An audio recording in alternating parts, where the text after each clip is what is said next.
I'm Katie Vermeersch, and I have the pleasure this morning of introducing my advisor, Dr. Mark Styczynski. First, I'll start off with a little bit of background on Mark. He got his bachelor's in chemical engineering at Notre Dame, and then he left the cornfields of Indiana to venture out east to MIT, where he completed his PhD with Dr. Stephanopoulos, and he received that in chemical engineering as well. The next hop wasn't quite as far. It was only over to the Broad Institute at MIT, where he did his postdoctoral studies with Dr. Regev until 2009, when he joined Georgia Tech as an assistant professor. Currently, his research focuses on the dynamics and regulation of metabolism and joins together both experimental and computational research. The experimental part gathers new metabolomics data from many different types of cells, such as cancer, stem cells, and yeast. And then the computational arm involves the development of new bioinformatic technologies in order to be able to properly handle and process the data gathered by the experimental people. Now, without any further ado, I'd like to hand it off to Mark, who will more in-depthly talk about his research. On. Okay. Are we good? Yes? Can we hear my? All right. Excellent. All right, well, thank you very much, Katie, for the introduction. Katie is actually our senior graduate student in the lab, and she produced a whole bunch of the data that I'll be talking about today. And today I'll try to give you a kind of vague overview of some of the things that we do in the lab. There are other things that we do in the lab. We've sort of got our hands in a lot of different pots, but we do a little bit of synthetic biology as well, and I won't get into any of that today, but today I'll talk about some of our work about uncovering metabolic regulation dynamics. And so just to give you an overview, I'll sort of start out talking about yeast, because that's where sort of my intellectual motivation, our lab's motivation, started off. And then specifically I'll talk about one of our projects, which is trying to identify novel metabolic regulatory interactions in yeast, and then finally I'll talk a little bit about our work in ovarian cancer. So first, before we go anywhere, I want to make sure that we're all on the same page, because I talk in omics talk, and so I want to make sure that we all know what the words that I say mean. So first of all, metabolism. By that, I mean the set of processes that take nutrients and turn them into energy and the building blocks for new cells. So we're taking things in and we're turning them into new cells. We're using all these different pathways in order to make new cells and all the energy that they need to survive. Next, metabolite. You can have a ton of different definitions here, but what I'm specifically interested in are small molecule intermediates of metabolism, typically less than 500 Daltons, because that's what we can easily detect on our mass spec. And also, I'm most typically interested in polar molecules as opposed to lipids. So you'll see a lot of focus on that, things like glycolysis and the TCA cycle. And finally, metabolomics. Metabolomics is the metabolite and metabolism analog of genomics. What we're trying to do is we're trying to measure as frequently as possible, as much as possible of the metabolome as possible. So we want to measure as many metabolites as we can in a given run. So those are preliminary definitions, and hopefully that's enough for us to get by. One of our main techniques that we use in order to analyze these metabolites and do our metabolomics work is a chromatography separation step coupled to mass spectrometry. So what you see here is we have our nice auto sampler that helps to keep our graduate students from just standing at the GCMS and injecting every 40 minutes. And then we separate, and we actually have a 2D gas chromatograph. It actually gives us orthogonal separation in 2 different dimensions, and there'll be a picture or two that shows you the kind of data that we can generate, but we actually wind up with really sensitive detection of metabolites because we get exquisite separation based on being able to separate in 2 orthogonal dimensions, say boiling point and then polarity. And then we run that through our mass spec, and then we hopefully get readouts when the mass spec is working. And when it's not working, then we just try to put everything back together again. So I'll start off, before I go into a lot of depth about what our lab does, I want to make sure you understand why uncovering metabolic dynamics and regulation is actually important. Because you might say, based on, say, one of these previous slides, well, if we know all of this about metabolism, what's the point of going on and trying to study it in a lot greater detail? And so I'd like to give you a good understanding of that, because when we look at metabolism, and you have this picture here from the KEGG pathway database, when you look at metabolism, we know what the individual nodes are. So if we treat each of these dots as a metabolite, and each of these lines connecting the dots an edge, if we treat each of these edges as a reaction, this overall is extremely well known. if you look in E. coli, if you look in yeast, if you look in humans, even if you look in more exotic extremophiles, these things are all fairly well characterized. Not perfect, but pretty well. However, when you look at what we can do with these pathways, when you think about what a yeast does versus what a human does with these pathways, you can get extremely diverse macroscopic phenotypes. And specifically, one thing that is of interest to some graduate students is things like the Crabtree effect, the ability of yeast and other organisms to actually produce a whole bunch of alcohol even in the presence of oxygen. So we have one set metabolic pathway, but we can see on a macroscopic level many different phenotypes. So a pretty useful approach in biology is to use comparative analysis. And if you take, say, a list of 14 yeast species, so the details here are not critical, but this is 14 species spanning over 300 million years of evolution. So these are extremely diverse species, although the guys up here are actually pretty closely related, as you can tell from the lengths of the branches in the dendrogram here. Just to give you a reference, chimps diverged from gorillas around 8 million years ago, and from mice around 100 million years ago. So from here to here is pretty divergent, although there's a lot of closely related guys up there. So we should be able to see, if you think of a comparative genomics approach, people would take genome sequences and start comparing on a gene-by-gene basis what the similarities are, what the differences are, and try to learn something from that. We're going to take that approach on both a transcriptional and a metabolic level to try to understand what's going on across evolution. This is some of my old work that I'm talking about here. And so a very fundamental baseline simple experiment is to grow up some yeast in a limited amount of glucose, and eventually they run out of glucose and they have to undergo what we call a dioxic shift. They shift from growing on the glucose to growing on something else, typically ethanol that they've already produced.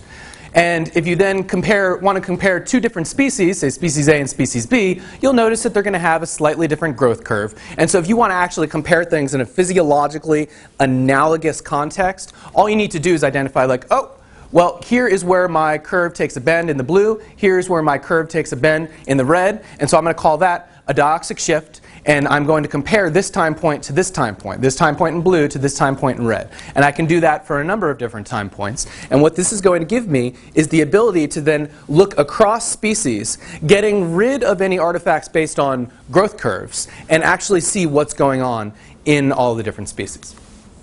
So if we look at gene expression, we do a whole bunch of microarray experiments, and we actually do it for 6 different time points as we exhaust glucose. What you see here is that gene expression recapitulates the phylogeny. Now, what do I mean by this? What I mean by this is that up here you see a lot of red, which means a lot of similarity in the expression profiles. That's because these guys up here are all extremely closely related. As you move further down the phylogenetic tree, what you see is that the colors get colder and colder. We go to yellow and then eventually to blue. We're going down in correlation. And you can also see this within subclades as well. As you go further away, you get more blue. You get more blue over here.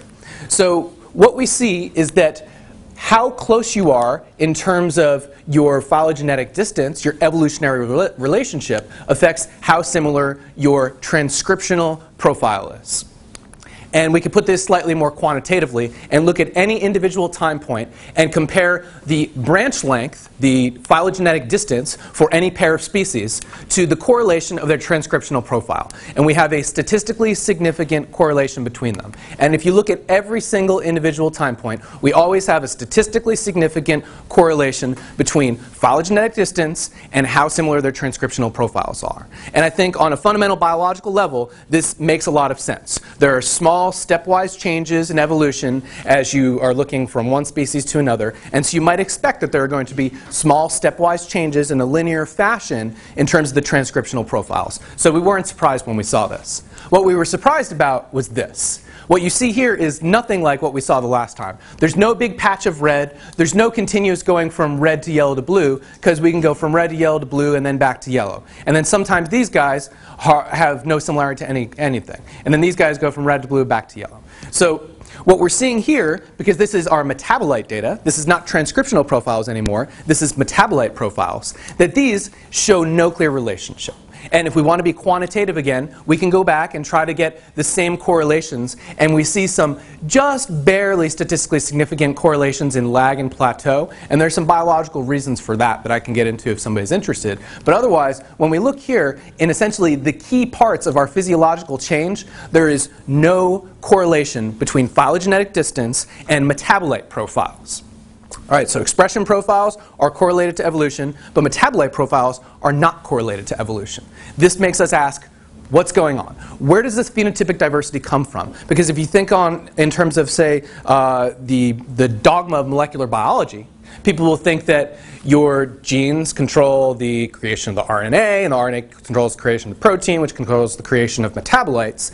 And you would think that stepwise changes in transcription would likely manifest in somewhat stepwise changes in metabolism. But we don't see that. What we actually see is conserved metabolism, because all of those yeast species that I showed you, they actually have over 95% the same metabolic genes. So we're talking about TCA cycle, glycolysis, amino acid biosynthesis. All these pathways all look almost identical across all those yeast species. So we have conserved metabolic pathways and continuously evolved transcription, which we said we think makes sense. We take those together, and all of a sudden we have discrete phenotypes. We have two species that are the most closely related, acting completely different.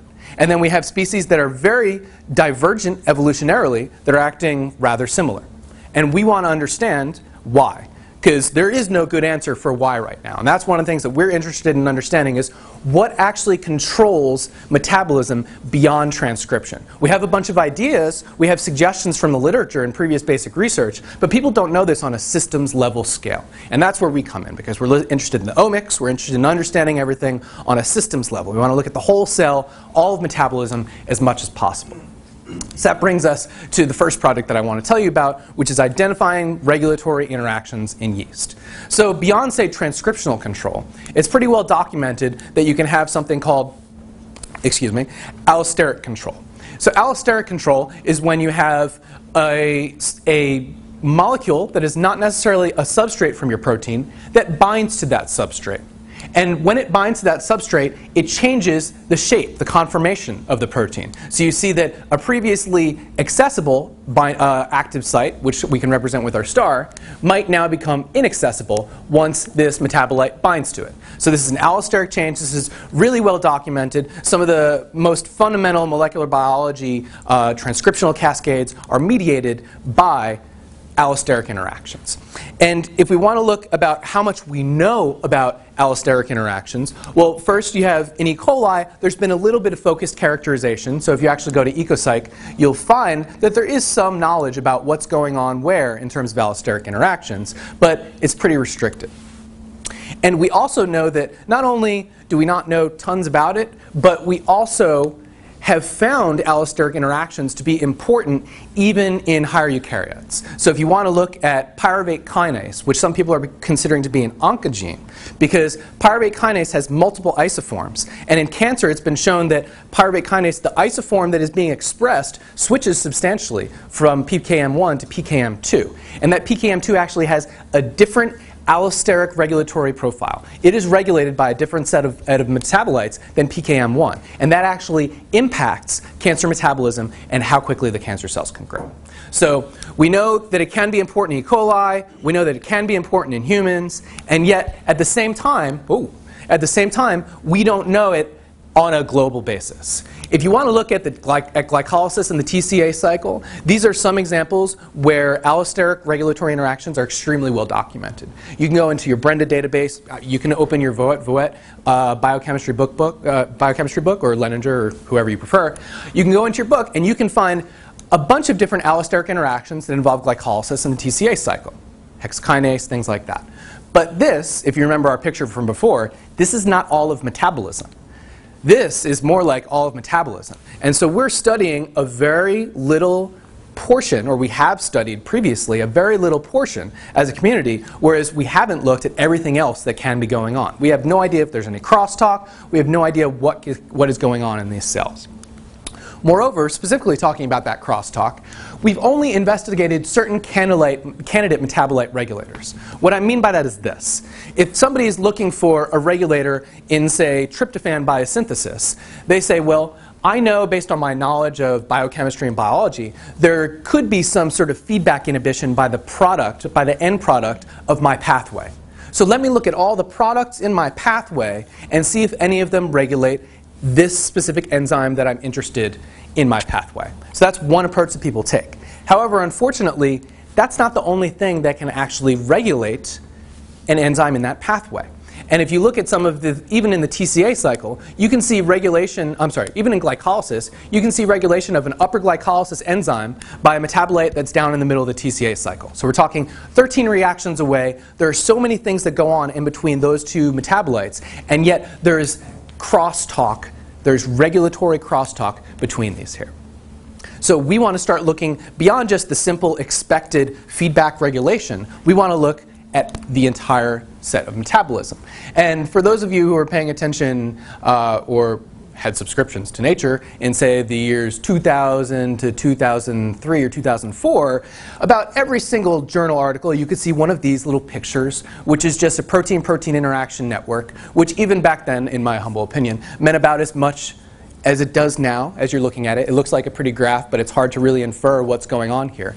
What I'm saying here is that people spent years and got tons of great publications and great scientific knowledge looking for protein-protein interactions, and it was super exciting.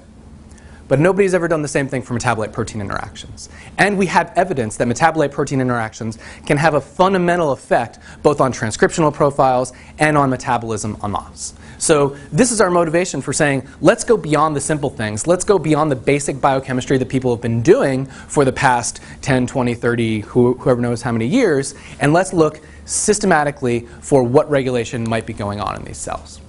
So we use two approaches to try and do this. The first of these is mass spectrometry. And so I told you before that we'd have a couple of pictures. This is what a 2D gas chromatogram looks like. If you're used to a traditional gas chromatogram, if you just take this and condense it into one dimension along this dimension, you'll just see your standard peaks. But if we add a second dimension to it, now all of a sudden, this is still our total ion chromatogram. We still have full mass spectra at every single point in this. And this gives us the ability to resolve things that might have co-eluted in this first dimension, and they won't co-elute in the second dimension. So our 2D gas chromatography gives us two orthogonal separations. I've talked about that before. We can measure hundreds of metabolites pretty sensitively. And we also have a pretty good dynamic range, 4 to 5 decades. And so this is our approach to metabolomics.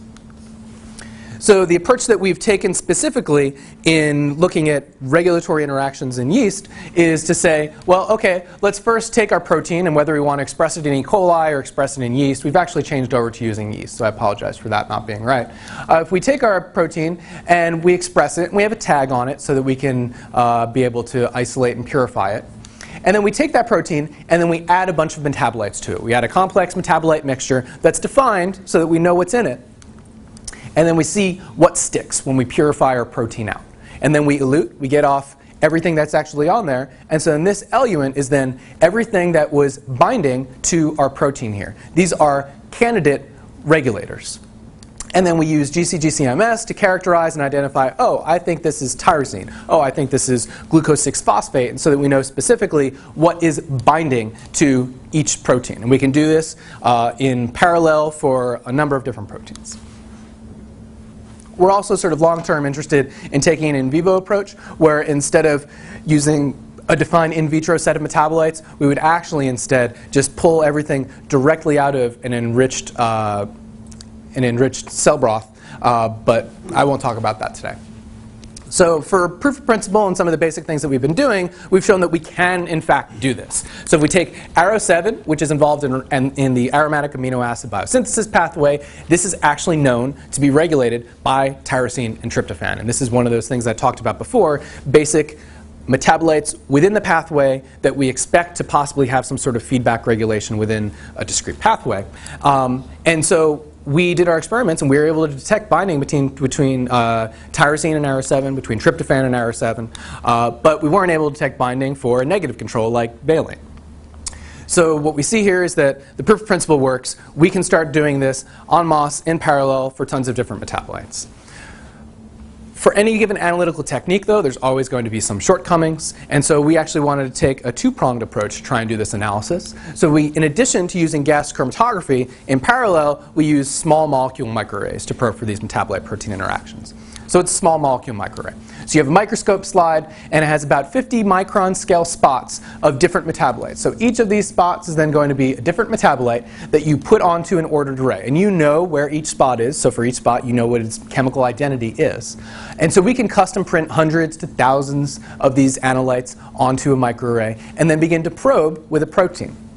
Now, interestingly enough, small molecule microarrays have been around 10, 15 years. There's a small community of 10 to 20 groups that actually actively use them. But they've never been used for what we propose, which is trying to understand endogenous regulation. They've had some amazing, great uses in chemical biology, where people use combinatorial chemistry and put tons of different combinatorial chemistry compounds that aren't native compounds, and they look, say, what could be a drug for this specific protein target. What we're trying to do is instead put, I don't want to say real things, but real biologically relevant intracellular analytes onto this array and then see what they stick to so that we can learn on a system scale about what's going on in terms of regulating the cell. So this hasn't been done before. And the approach is again similar. You're going to take your E. coli or your yeast and generate some tagged protein. And it doesn't actually necessarily have to have the fluorescent tag off the bat.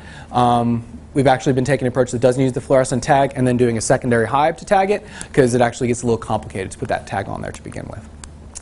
And then in parallel, you take all the analytes that you're interested in and put them onto your small molecule microarray, which we call an endogenous metabolite microarray. And then you put them together, and what do you got? You have hopefully a protein that binds to only a certain set of spots on your array. And then you can throw it into your array scanner, scan for fluorescence, and you'll hopefully see some positive controls like this little green star that we have there. And then you'll hopefully also see some red dots, which is the analytes that your protein of interest has bound to. And now, since you know which analyte that spot represents, you can then go and pursue and try and figure out what's going on.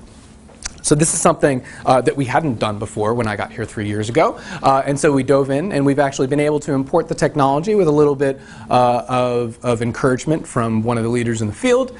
And we now have functioning small molecule microarrays. So this is great, because we went from zero, we went from a broken donated machine to real interesting good data. So we're pretty excited about this. And what you see in this microscope slide here, you actually see it in triplicate, and actually there's another one printed down there, is the green dots. These are fluorescent molecules that are directly printed on the slide, so these are positive controls. These are things that we should always be able to see. And then we see our red dots. And this was a non-fluorescent molecule that was printed onto the slide, and then we hybridized a fluorescently labeled protein. In this case, this is actually a biotin-streptavidin interaction, which is pretty strong. It's easy to detect, admittedly. And so now we see a positive control, and then also a protein that's bound to our array. And we see not much background going on here. So this is our approach moving forward. We have procured over 200 metabolites, and we're starting to put them on and create a more complete small molecule endogenous metabolite microarray so that we can begin to probe things on a system scale.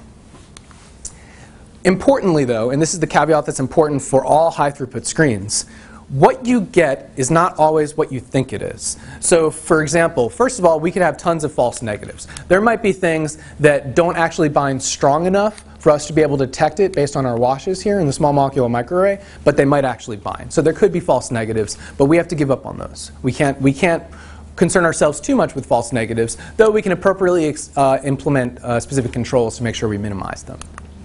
But we also could have false positives. Something could bind non-specifically to a protein, but not actually regulate it. Remember, that's what we're interested in figuring out, is what regulates these enzymes. And so in order to do this, we're actually doing a triaged validation using mass spectrometry, an orthogonal approach. So what we do is we take our substrates and cofactors, add them to the protein with or without a candidate regulator, and then we do a mass spec assay to see, did my substrate concentration go down? Did my product concentration go up? How long did it take? And then figuring out how long it takes, both with and without the candidate regulator, we can figure out whether there's actually a kinetic impact of this regulator on our protein's activity. So this is our approach moving forward to make sure that we can validate and that everything that we get out actually is a regulatory interaction. So this is actually interesting because we now have a universal assay. And it's not like we're the first people to ever use mass spectrometry for enzyme kinetic assays. We're definitely not. But we're one of the few people who have realized that we can now look for essentially any arbitrary enzyme and use this approach to figure out if something is regulatory or not. Whereas typically people will look for a colorimetric assay to try and do kinetic measurements. We don't need to worry about getting specific colorimetric assays. We can use mass spec. So this project is in its early stages, but we're moving forward. And overall, we think that the workflow is going to be pretty successful. We've already gotten some promising results. And hopefully at the end of the day, we can get a library of regulatory interactions. And then what do we do with that? Well, we do metabolic engineering, because that's our end goal. We want to be able to take all these interactions and say, well, now I can build a model of metabolism. Now I know what regulates what, and I can rationally engineer my cell to do exactly what I want it to in a metabolic context. Shifting gears. So we've looked at yeast. We've looked at trying to understand the regulation in yeast. We're also interested in the dynamics, because that regulation specifically controls the dynamics. But here we're going to look in ovarian cancer. Now, there is more that we can learn from yeast metabolomics here. And that's because there's an interesting similarity between yeast cells and cancerous cells. These species up here and these species down here, the ones in black, they're what we call Crabtree positive, which means that they're respirofermentative. They prefer to make alcohol even in the presence of oxygen. Typically, you would expect yeast cells in the presence of oxygen to go through oxidative phosphorylation.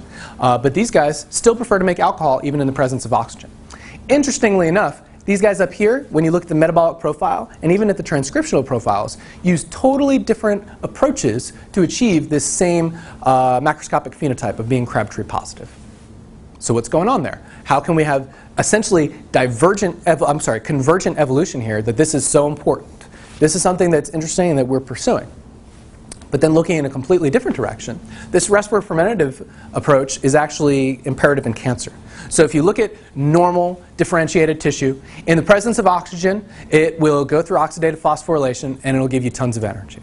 In the absence of oxygen, it won't be able to go through oxphos, and it'll go through pyruvate and make you some lactate, and so you essentially have anaerobic glycolysis, which is less energetically efficient. This is what I was talking about, what we'd expect in yeast cells. However, when you look at proliferative tissue, or specifically in a tumor, you don't have this expected behavior. Instead, with or without oxygen, these cells choose to largely bypass oxidative phosphorylation and send tons of flux through anaerobic glycolysis. So this makes them necessarily respirofermentative. Even in the presence of oxygen, they still prefer to produce alcohol. So now we have a direct analogy between yeast and cancer, and this is sort of how I got pulled into it, because we have yeast as a model organism and we can study it that way, and then we can also go and study specifically cancer cells. And this respirofermentative approach has been recently acknowledged as a hallmark of cancer. One of the things that everybody is realizing is critical to cancer. One question that we could ask, so this is called the Warburg effect. I don't know if I didn't mention that yet, but this Warburg effect, we might wonder, is this actually somehow a critical cause, or is this maybe just a byproduct? Is this a necessary condition, or is it just something that happens anyway? And so people have done some experiments with dichloroacetate, which actually stimulates pyruvate dehydrogenase, which activates oxidative phosphorylation. Okay? So if we take our cells, we add DCA, we can then stimulate oxidative phosphorylation. So these cells that typically were not doing oxphos, now we can make them do oxphos. So we take our cancer cells and we make them be oxidative phosphorylation. We make them do oxidative phosphorylation. And what we see is a decrease in their growth and also an increase in the amount of apoptosis. Increased growth and decreased apoptosis are two hallmarks of cancer. So by decoupling this lack of oxidative phosphorylation from the cancerous phenotype, we've actually shown that we can decrease all of the other, or a number of other hallmarks of cancer. So this suggests to us that this Warburg effect is not just a byproduct of other things that are going on, that it's actually critical to cancer. And that it's critical for us to understand why and how it's occurring.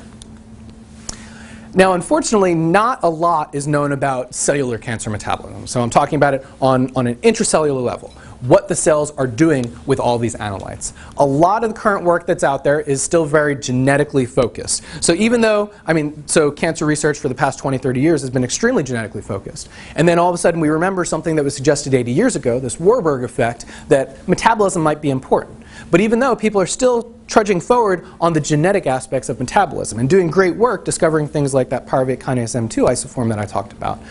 But people aren't yet looking on an intracellular level at metabolism. When people do look at metabolism, try to measure metabolites, what they're typically doing is measuring biomarkers in blood and other fluids. Now, this is still an absolutely critical thing to do, and I'm not discounting this in any way, shape, or form. But the biomarkers, the circulating metabolites in blood, there are way too many tissues that blood interacts with for us to be able to directly biologically interpret what the meaning of an upregulated alanine concentration in your blood is, right? So we don't know what this means in terms of a cellular level, which if you're looking to actually attack cancer metabolically, you need to understand what it's doing on a cellular level. And so by and large, the systems level cellular metabolic dynamics aren't well characterized, and so we would like to move towards that.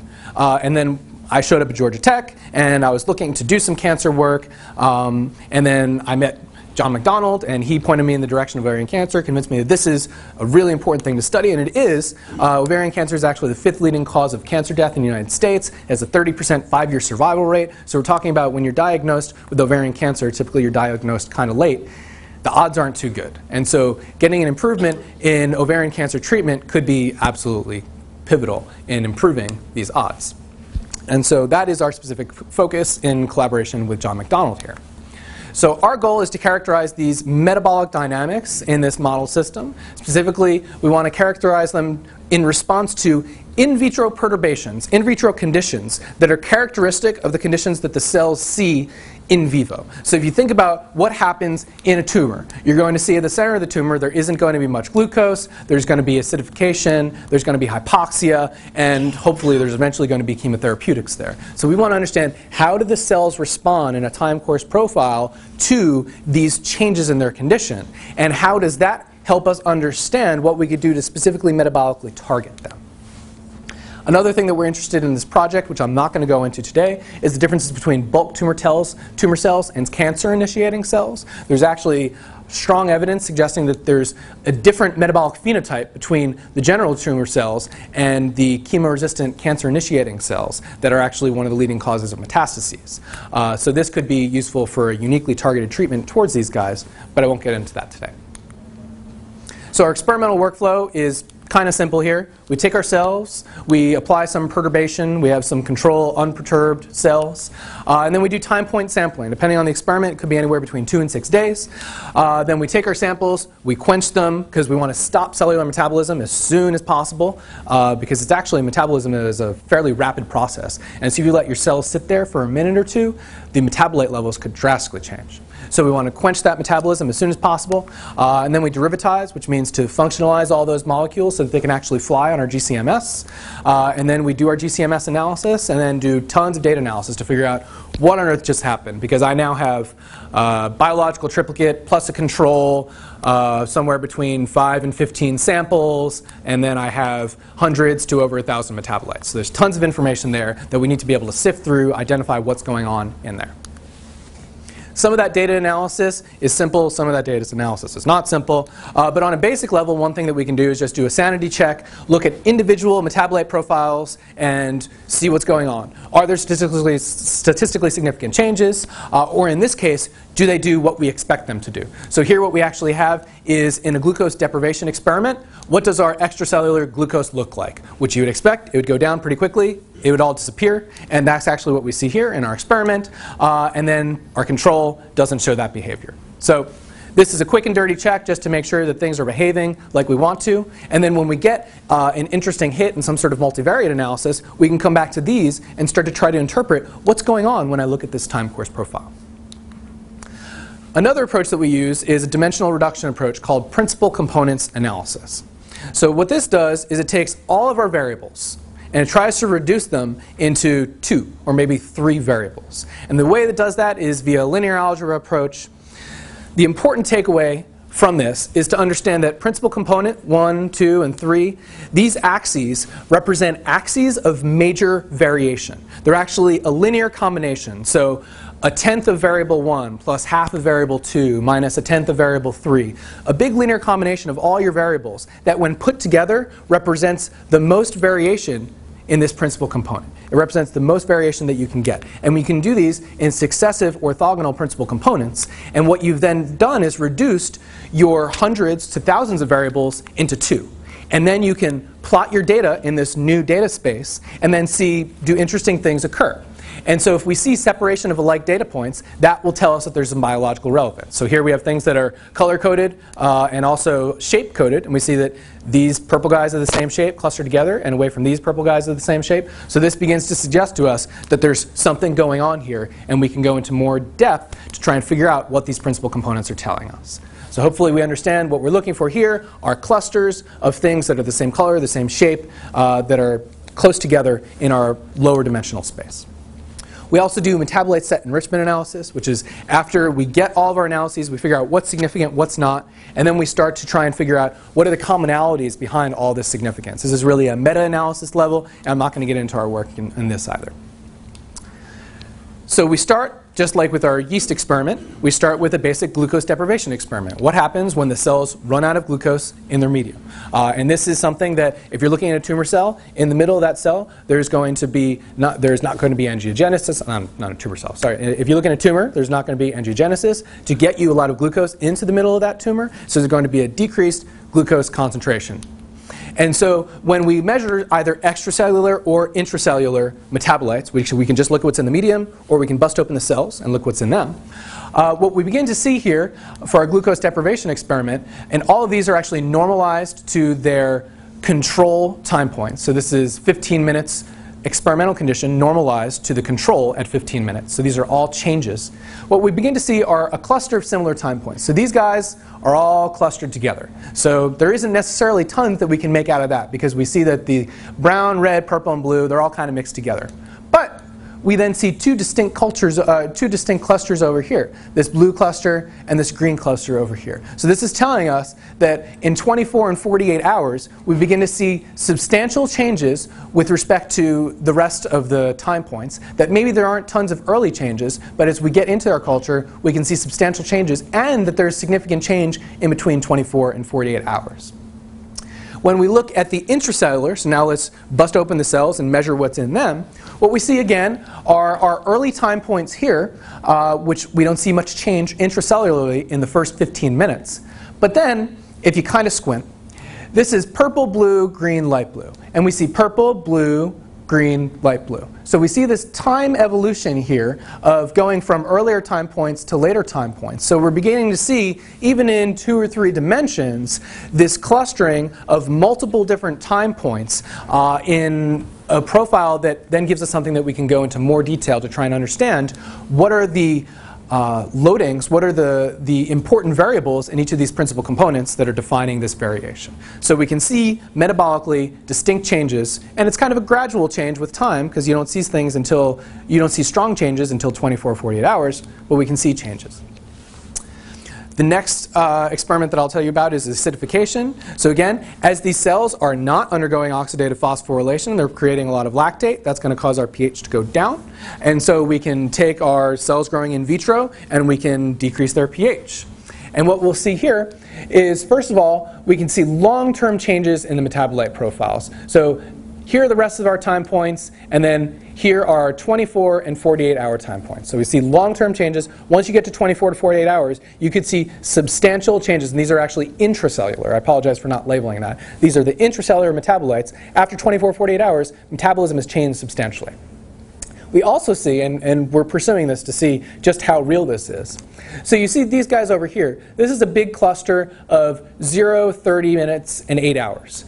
15 minutes somehow seems to be showing this weird pulse, that it's actually more divergent from all these other time points. And so essentially, if you go from brown to red to purple, you go brown out to red and then back to purple. So we're not sure if there is some brief, quick response that the cells are showing to this change in pH. Or, I mean, it's possible this is an artifact, but we're going to be studying this in more detail to see if this is an initial pulse response that then allows a secondary pulse response or not. Overall, if you look at the gross metabolite profiles, we see 100 metabolites that have statistically significant dynamic profiles compared to control. So there's tons of interesting stuff going on here. We're only beginning to scratch the surface. Finally, the mesenchymal epithelial transition, MET.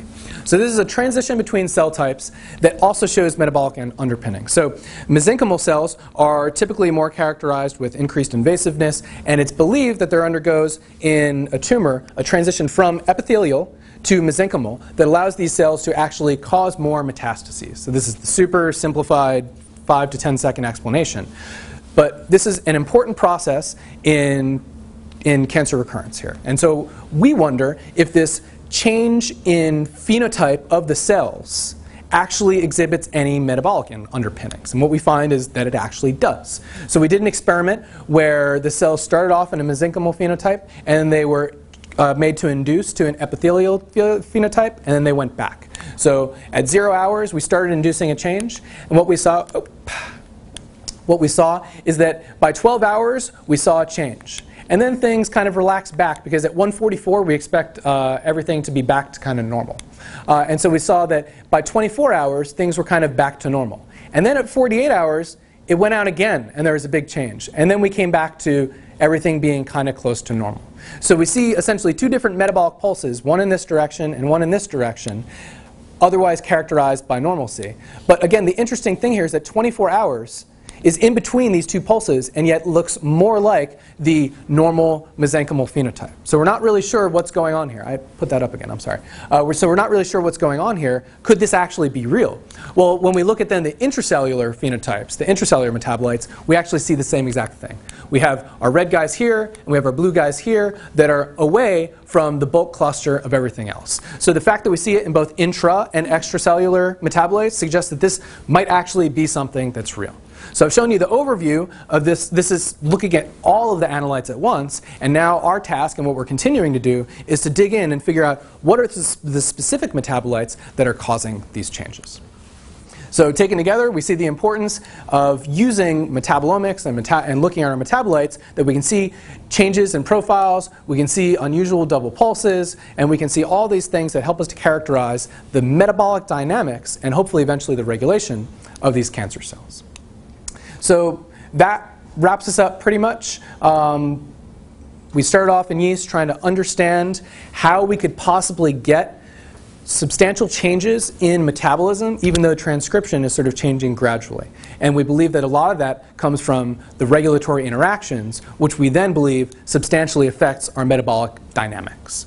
And one last thing before I go, I just want to point out that all these applications have been looking at very focused in vitro type studies. But we can also take this approach and do more in vivo type studies as well. So we actually have a collaboration with the USGS and the Georgia Aquarium, where they actually had bred and wild salmon. And we did metabolomics on their serum. And the amount of diversity that we expect in these wild salmon is significant. And yet, in two principal components, we're able to separate, with one exception, all the wild salmon from all the bred salmon in response to spawning. So we can do these basic biofluid analyses that show us, well, there's a substantial difference between these two classes, and then we can dig in and try to understand, in essentially the new frontiers of metabolomics, systems that people haven't even bothered to look at metabolism yet, which salmon is one of them. So we can apply this to then a number of different systems here. We have a very modular and widely applicable approach here. So I just wanted to point that out too. So that's about it. I, of course, want to thank all the people that actually did all the hands-on work in the lab. So Rob has done a ton of our data analysis, and Katie has done a lot of her own data analysis too. Katie generated all of our ovarian cancer data, and Mackenzie, with a little bit of help of Anna, who used to be bolded here, I don't know what happened there, has generated all the metabolite regulatory interaction data. And then, of course, we've had some great collaborators like John McDonald and Li Juan Wang, who's done a lot of the cell culture and helping Katie to get her feet. And then Al Dove from the Georgia Aquarium, who coordinated that salmon project, and then some generous funding sources. So with that, I'll take any questions if you have them.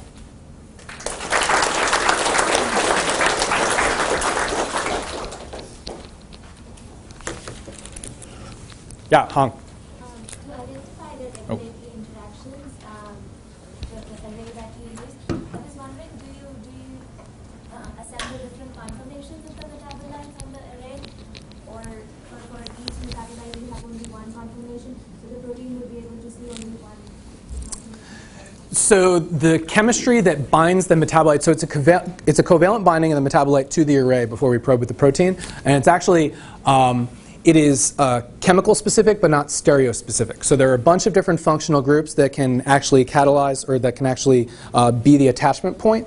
And so if you have multiple of those chemical groups on your metabolites, which usually we do, then it's random which of those are actually the conformation. So this is a great point because if you have a metabolite, if we treat it as vaguely like my fist, the place where it actually binds the protein could be this functional group. And so if you have this functional group facing down on the array, then you wouldn't be able to detect that interaction. But luckily, we typically have multiple functional groups, and so we'll have a mixture of both conformations so that we do expect to decrease the number of false negatives. But that is one prominent source of potential false negatives. Hong had a question? Yeah. Really nice talk, Mark. I was actually wondering, as you showed in the cancer story, what is the diversity in cell origin as compared to the time differences that you observed? Or have you done different cell sources? So we've, for now, just stuck with, we have one cancer cell line, OVCAR3, that we've been working with. So we haven't gotten into looking at cross-cell line differences just yet. From experience, we expect to see, if you were to take 2 or 3 different cell lines and just do the same basic culturing and then project on a PCA, you're going to be able to see differences. There are definitely metabolic differences. However, by experience and with no data to back this up, if you were to do some sort of substantial perturbation to the cells, like taking away their glucose, when you do the PCA projection, that is going to dominate any separation over the actual cell line. But we do expect to see a baseline difference, a small baseline difference in metabolism between cell lines. Yeah?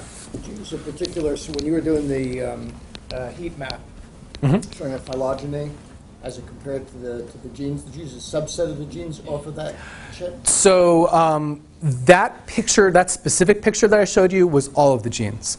We then also, because we were comparing it to metabolism, right? So we then did a subset of all of the metabolism-related genes and still saw exactly the same behavior. And then we also bootstrapped and took however many metabolites that we had. I think it was 240. And then we took 240 random genes 100 times. And every time we always saw the same thing. So it wasn't just an artifact of sample size or the specific sample set. Mark, can you just give us an overview or a sense for how the metabolites are actually identified in the mass spectra? Is there really a signature, or how accurate is that? There is a signature. How unique the signature is not always so hot. So if you look at isoleucine and leucine, so we have 2 isomers, those guys are going to have fairly similar mass spectra. There are going to be differences, and depending on how complex your chromatogram is, so this is unfortunately where the separation actually plays a role in how good of a spectrum you can get. And so if you have good separation, then you can identify them fairly well. But if you're looking at things that are very close isomers, and definitely stereoisomers we don't have a chance at, but otherwise structural isomers, those can be kind of close, but distinguishable if you have a clean enough chromatogram. But otherwise, if you're looking at leucine versus any other amino acid, it's fairly noticeable. I mean, it's impossible to say that you have an absolutely unique mass spectrum, but they're pretty reliable as signatures. The other complicating thing, and we've actually had to invest a lot of time in this and effort, is that you can get a slightly different mass spectrum on our machine versus an Agilent quad versus an Orbitrap. You can get slightly different mass spectra. And so it's best if you actually generate your own library, and so we've invested some time in that too, to try and decrease these issues of, is the library mass spectrum, if I go to NIST, I can get a whole library of mass spectra, but is that actually what I should be seeing in my system? And so we've been trying to deal with that too. Yeah. Is there a difference in fingerprint in vitro versus in vivo in the metabolomics? Because one of those is 2D versus the other 3D. One of those is like the variables are very stable. The other ones are completely unstable. I agree. So At the end of the day, when it comes time for you to develop a drug that is specifically metabolically targeted, you need to have much better in vivo studies. I 100% agree that in vitro is going to be a different beast than in vivo. What we're limited by is obviously it's difficult to get any sort of time course dynamic sampling in vivo. And the reason why we need that time course sampling is so that we understand the dynamics and the regulation. If you take one single snapshot in time, that might give you a different perception about what's going on in the cell than what it's actually doing, right? Because if you took a different snapshot, you might have gotten a different picture. And so by having multiple snapshots, we can then in vitro begin to identify what are the things that we should be targeting in metabolism, and then find ways to target them, and then try it in vivo. But I agree that in vitro is going to be different than in vivo, and this is one of those things that we just have to bite the bullet and do the experiments in the model system that we have, and cross our fingers that it translates well to in vivo. But we also are working on developing approaches to better model an in vivo system. So Katie also has, as part of her project, that she actually wants to have tumor-stroma interactions.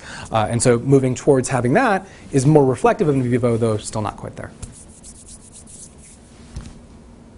Yeah, Brandon. You might have already answered my question, but could you, in a sense, meet in the middle of, like, what if you do tumor fibroblast, for example, cold cultures? Would there be evidence that there would be actual interactions between those two, manipulation between those two via metabolites?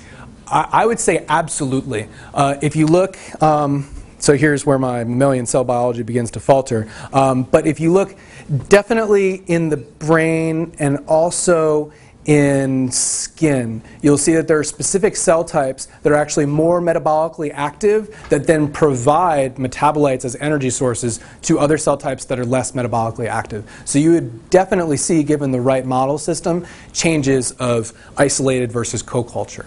And I'll say I don't think that there's tons of work that's been done there.